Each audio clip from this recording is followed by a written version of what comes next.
Hello everyone.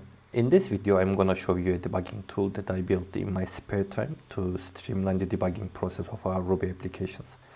Especially for the GitLab Rails application with the GDK setup, as it requires the application server to be switched from Puma to Thin. The tool that I built is called pry-shell and is distributed as a Ruby gem. It is influenced by the old pry-remove gem, and just like its predecessor, it's using the Ruby DRB library to achieve inter-process communication, but with a major design difference and some additional features.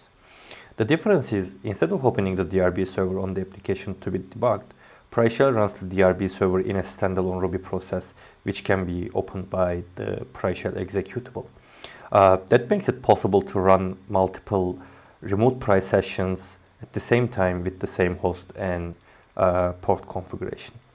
Additional features provided by the pry-shell gem are paginator for long outputs, fully compatible editor, rec timeout compatibility, and experimental buyback compatibility.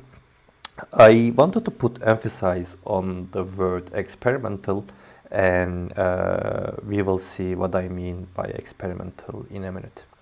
So let's see in action by opening the pry-shell process.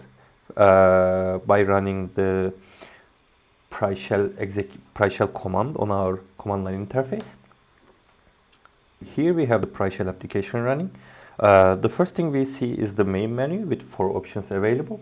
The first one is for listing the available sessions. As you can see, I don't have any pry sessions available at the moment. The second one is for configuring the pry-shell application. And the third one is the most crucial one, which gives us the information about the pry-shell, and the fourth one is for quitting the application. You can also send seek term to quit the application. The application will also gracefully shut down if you send the seek term, but without this fourth menu item, the menu would look super empty. Anyway, pry session to demonstrate the features of pry-shell feature. I will use the Rails console to open a pry session. I will do it by running binding.pry-shell on the Rails console, and the session should be available here. Yeah, as you can see, the session is available, and the name of the session consists of the process ID and then the program name, which is followed by the host information and the location information where the debugging statement is placed at. Once I hit the enter, I will enter the session, and I can do whatever I can within the context of a normal Rails console here. So for example, I can use the helper method, and as you can see, the output is paginated.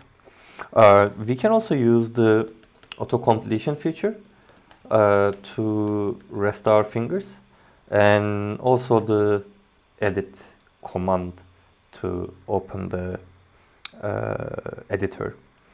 The files we open in the editor are located in the file system of the client, which means if the connection, the pry session, is initiated by the client on a Docker container, the files we can access will be the ones from the container file system. If we don't give any argument to the editor, it opens a temporary file, and whatever content we put into that temporary file will be evaluated by the Ruby VM, and the end result will be printed out to the standard output of the pry-shell application. So for example, if I put 1+1 into this temporary file, and if I save the content and exit, then the content will be evaluated and the result will be printed out. So let me show you the most important feature of the pry-shell application.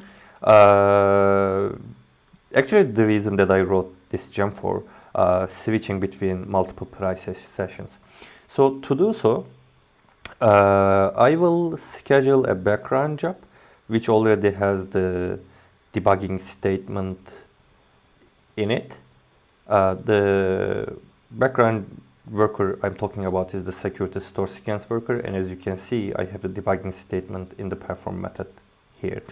I can actually again utilize this pry-session to schedule the background job. So perform async, and I will give it an argument, and the background job has already been scheduled. So I believe the job has already been running. So to be able to connect to this pry-session, which is initiated by the background job, I have to go back to the menu and select the session from the session list.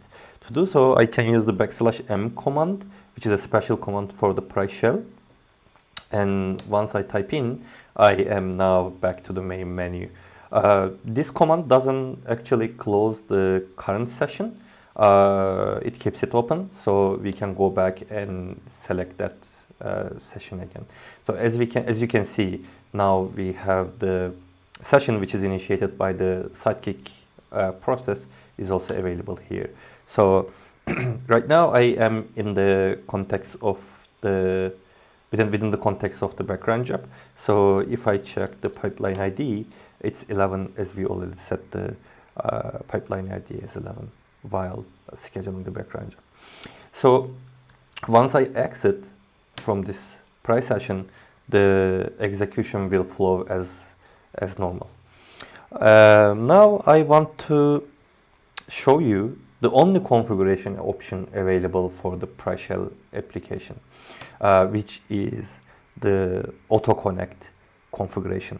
This option configures the pry-shell to open the REPL as soon as there is a waiting connection, and by default the feature is disabled.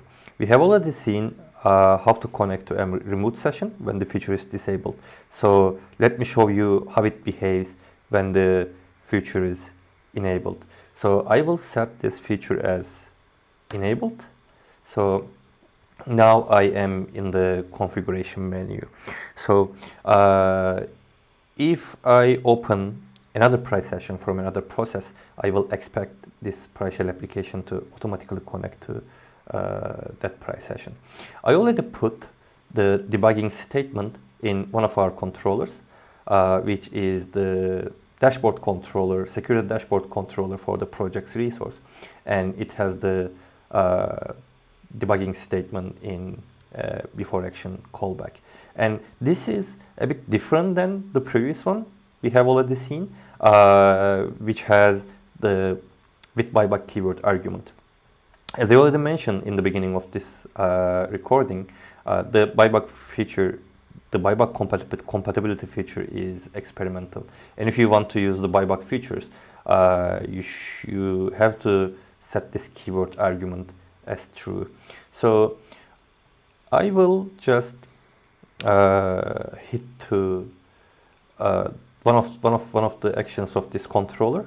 For example, the security and compliance root page is the index action of that controller. So once I try to load that page, we will have a pry-session. As you can see, I did nothing, and the pry-shell automatically opened that session.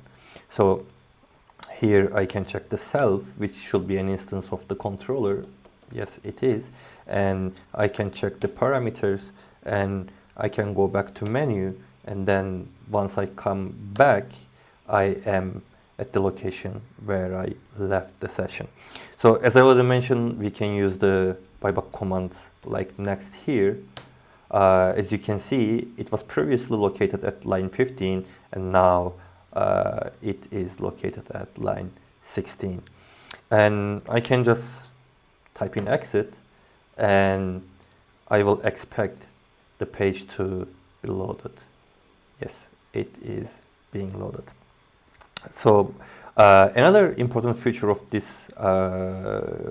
gem is if you are using rec timeout gem, you don't really need to worry about the timeout, because as soon as you have you are in the pry-shell session, the timeout functionality of the rec timeout gem will be disabled.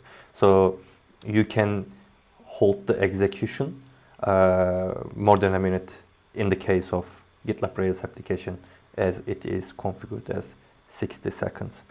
The reason that I am recording this session is because I wanted to propose using this new tool at GitLab to improve the debugging experience, and thought that a screen recording would be the best way to explain what the tool is for. In case if you have any questions or future ideas, please do not hesitate to drop me a line on Slack, or you can mention me on a GitLab issue or MR. Thanks for watching.